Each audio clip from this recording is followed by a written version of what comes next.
موجود ہے کہ جب فرعون نے ایک خواب دیکھا تھا اور پھر معبرین کو بلا کر کے کہا کہ میں نے ایک خواب دیکھا ہے، اس کی مجھے تعبیر بتاؤ، بڑا پریشان کن خواب ہے. تو انہوں نے کہا کہ تیری راجدانی میں ایک بچہ پیدا ہونے والا ہے جو تیرے تخت و تاج کو الٹ کے رکھ دے گا. تکبر اور رعونت سے بھرا ہوا فرعون بولا میں وہ بچہ پیدا ہی نہیں ہونے دوں گا. 70,000 بچے قتل کروا دیے، 90,000 حمل گروائے. جب نسل ختم ہونے لگی تو لوگوں نے کہا اس طرح تو نسل ہی ختم ہو جائے گی. تو کہا چلو 1 سال بچے چھوڑ دو، 1 سال بچے قتل کیے جائیں.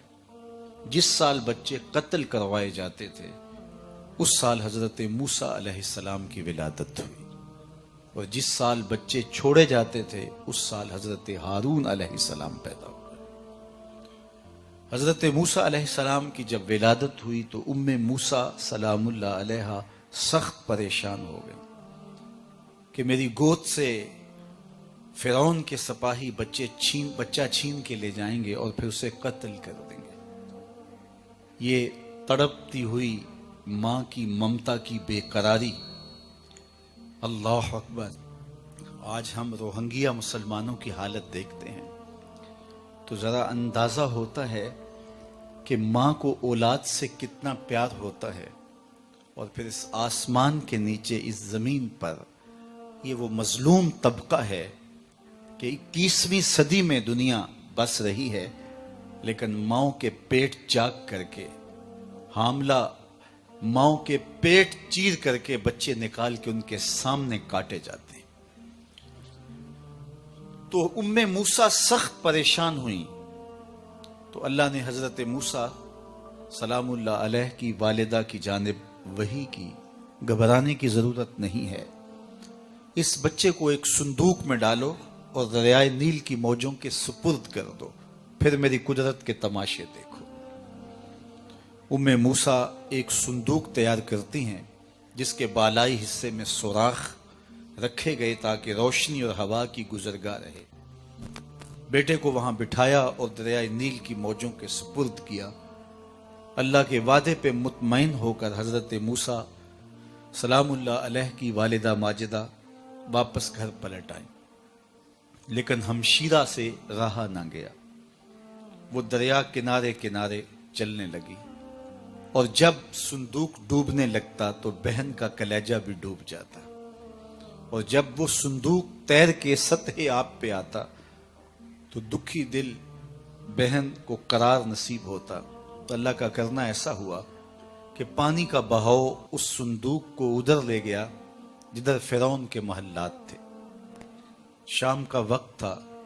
فرعون اپنی بیوی کے ساتھ گزرتے ہوئے پانی کے منظر سے لطف اندوز ہونے کے لیے دریا کے کنارے بیٹھا تھا.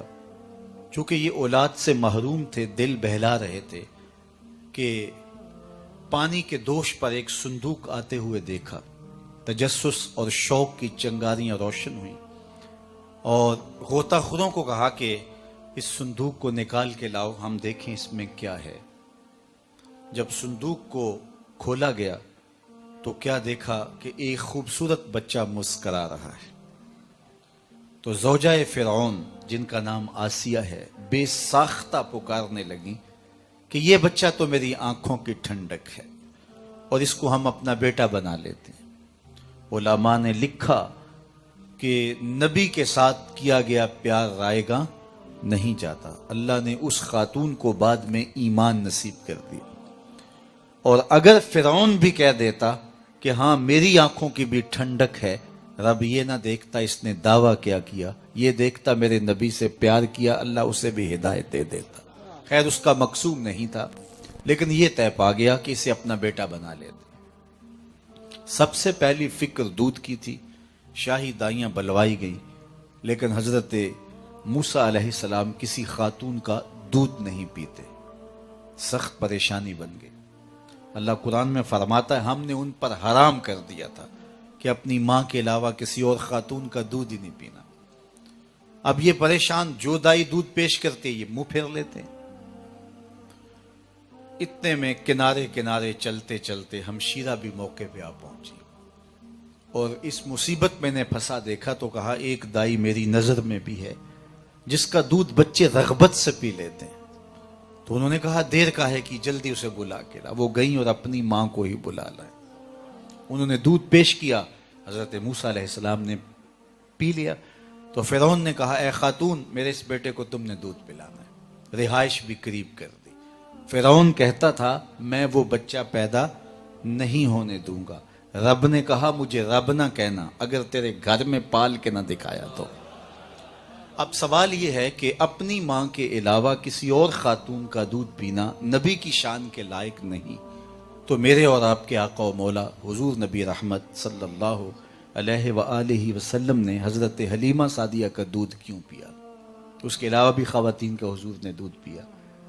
یہ اعزاز ہے, تکریم ہے, عزت افزائی ہے, اور حضرت موسیٰ علیہ السلام کو نصیب ہوئی تو میرے آقا کریم علیہ السلام کا مقسوم کیوں نہ ہوئی؟ تو اس سوال کا جواب یہ ہے کہ اپنی ماں کے علاوہ کسی اور خاتون کا دودھ پینے میں کوئی حرج نہیں. بھیڑ بکری گائے اور بھینس کا دودھ پینے میں حرج نہیں ہے, تو کسی خاتون کا دودھ پینے میں کیا حرج ہو سکتا ہے؟ حضرت موسیٰ علیہ السلام کا ماجرا اور تھا, حضور کا ماجرا اور ہے. یہاں اگر حلیمہ سعدیہ کا دودھ حضور نے پیا ہے تو حضور کے دادا محترم نے ان کو پورا صلہ دیا ہے, اور وہاں فرعون کا دربار تھا. اور دوسری بات یہ کہ کل فرعون کے دربار میں کھڑے ہو کے حضرت موسیٰ علیہ السلام نے اللہ کی توحید کا جب اعلان کرنا تھا تو فرعون نے زیر لب مسکرا کے کہنا تھا کہ میرے گھر پلتا رہا, آج مجھے عقل سکھانے آ گیا. اور اس نے کہا تھا نا الم نربک فینا ولیدا, میرے گھر میں پلے ہو اور آج مجھے عقل سکھانے آئے ہو. تو اس نے یہ تانا دینا تھا, اللہ نے اس کا جواب پہلے سکھا دیا کہ جب وہ یہ تانا دے اللہ کا نبی منہ توڑ سکے, میاں پلا تیرے گھر میں ہوں, دودھ اپنی ماں کا ہی پیتا رہا ہوں. تو جب اپنے گھر سے کھا کے تبلیغ کی جائے تو اس کا نتیجہ کچھ اور ہو.